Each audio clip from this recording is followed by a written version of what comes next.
ইসলাম সম্পর্কে আমার তেমন কোনো ধারণা নেই, তবে বড় বড় আলেমদের মুখে শুনেছি ইসলামে বিরোধপূর্ণ সম্পত্তির ব্যবহারের সুযোগ নেই। পাশাপাশি ইসলামে জোর, জুলুম, জবরদখলের কোনো সুযোগ নেই। এই সুযোগ যখন ইসলাম দেয়নি, তখন লালমনিরহাটের হাতীবান্ধা উপজেলার ডাউয়াবাড়ি ইউনিয়নের পশ্চিম বিসন্দ এলাকায় মসজিদের নাম ব্যবহার করে জমি দখলের অভিযোগ উঠেছে। এই এলাকার ইউপি সদস্য আখতারুজ্জামান স্বপন সহ তার লোকজনের বিরুদ্ধে এমন অভিযোগ তুলেছেন এই এলাকার 19টি পরিবার।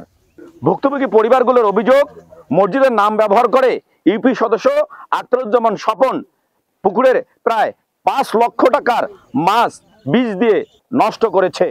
মান্নানুর, তারপরে স্বপন মেম্বার, তারপরে যে রকুল দালাল, তারপরে রশি, তারপরে পিন্টু মাহাম রাইতে ডিগিতে ওষুধ পাতি দিয়ে মাছ মারি ফেলাইছে। গতকালকে আসিয়া নামাজের পর আসি দেখি যে এখানে আসিয়া সালাম ভাই হোক, আমরা কিন্তু এখানে উপস্থিত ছিলাম না, ওরা 3 জনে উপস্থিত ছিল। সালাম ভাই, আলতাফ জামাই আর ওই যে শাহিন ভাই, 3 জনকে গুরুতর আহত করিয়া মারধর করিয়া বেটা ওরা হুমকি দিয়ে বলে যে কালকে তোমাদের মাছও টিকিট ডুবি দেবো। এই কথা বলিয়া ওরা আলটিমেটাম দিয়ে চলে গেছি। আমাদের 2 জন এ পর্যন্ত রংপুর মেডিকেল কলেজে ভর্তি আছে, একজন হাতিবান্ধায় আছে। হ্যাঁ, বলছে যে বেটা কালকে তোমাদের মাছও পাশায় ঢুকে দেবো। এই কথা বলিয়া চলে গেছে। সকালবেলা মাছের খাদ্য দিয়ে রাখিয়ে দেখি যে আমাদের মাছ এইভাবে সব শেষ করে দিয়েছে। স্যার, গতকালকে আমরা নামাজে ছিলাম, নামাজ পড়ি আসার পর দেখি আমাদের ভুট্টা খেতে, যে ভুট্টা খেতে আমরা যে ভুট্টা গাছছিলাম, ওই ভুট্টা খেতে ওরা গম ছিটিয়ে দিয়ে এসেছিল। কিন্তু এই জমিটা বসাবসি থানায় ডেট ছিল 27 তারিখ। আমরা তো ওইভাবে আছি, আমরা তো আগে ভুট্টা গাছছি। আর এরা ফির কি করছে, 2 পার্টিকে কিন্তু থানা বলে গেছে যে 27 তারিখ বসাবসি, খেতে কেউ কিছু করবেন না, আমরা চুপ।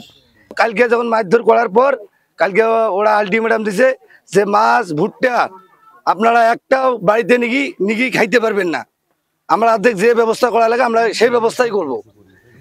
এটা করলো কে? স্বপন মেম্বার, আপনার রশি, মান্নানুর, মাহাম, রকুল দালাল, মতিউল, মিশু, আরো অনেকেই। কিন্তু আমার কথা হইলো ভাই, যে মামলা ঝামলা থানা বসাবসি কথা ছিল, এর মধ্যে মাছগুলোকে মারি ফেলাইলো। তাহলে কি মানুষ মারা যায় কথা, একটা মাছ মারা সেই কথা?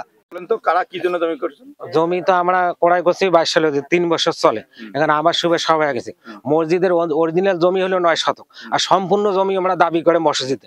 এই বলে আজ বেশ কিছুদিন ধরে কাগজ দেখা দেখেও ডেট হয়েছে। গতকাল নামাজের পর আমরা ওটা ঘোষণা দিছে যে সবাই থাকবেন, আলাপ আছে। তারপর ওই মসজিদের জামাতের লোক আছে, এই মসজিদের আমি হঠাৎ করে এখানে আমরা এই যে ভুট্টে গাড়ার অবস্থায় গমের বস্তা নিয়ে যে গম ছিড়েবে, সেখানে আমাদের 3টে লোক উপস্থিত ছিল, 3 জনকে গুরুতর আহত করছে। তবে এসব অভিযোগ অস্বীকার করেছেন আখতারুজ্জামান স্বপন। তার দাবি, এই জমি নিয়ে তার সাথে কোনো ব্যক্তিগত বিরোধ নেই, তিনি মসজিদের পক্ষে নেতৃত্ব দিয়েছেন মাত্র। আর পুলিশ বলছে এ ঘটনায় অভিযোগ হয়েছে, তদন্ত করে আইনি ব্যবস্থা নেওয়া হবে। হাতীবান্ধা উপজেলার হাজিপাড়া এলাকায় গড়ে উঠেছে আধুনিক সুযোগ সুবিধা নিয়ে সম্পূর্ণ ব্যতিক্রমধর্মী আরবি, বাংলা ও ইংরেজি সমন্বয়ে আধুনিক দ্বীনি শিক্ষা প্রতিষ্ঠান তানজিমুল কুরআন মডেল একাডেমি। আবাসিক, অনাবাসিক, ডে কেয়ারে নুরানি নাজেরা ও হিফজ শাখায় প্লে থেকে 5ম শ্রেণী পর্যন্ত সীমিত আসনে শিক্ষার্থী ভর্তি চলছে। অভিভাবকদের প্রতিদিন সকাল 9টা থেকে দুপুর 12টা পর্যন্ত অফিসে বা স্ক্রিনে দেয়া নম্বরে যোগাযোগ করতে অনুরোধ করা হলো।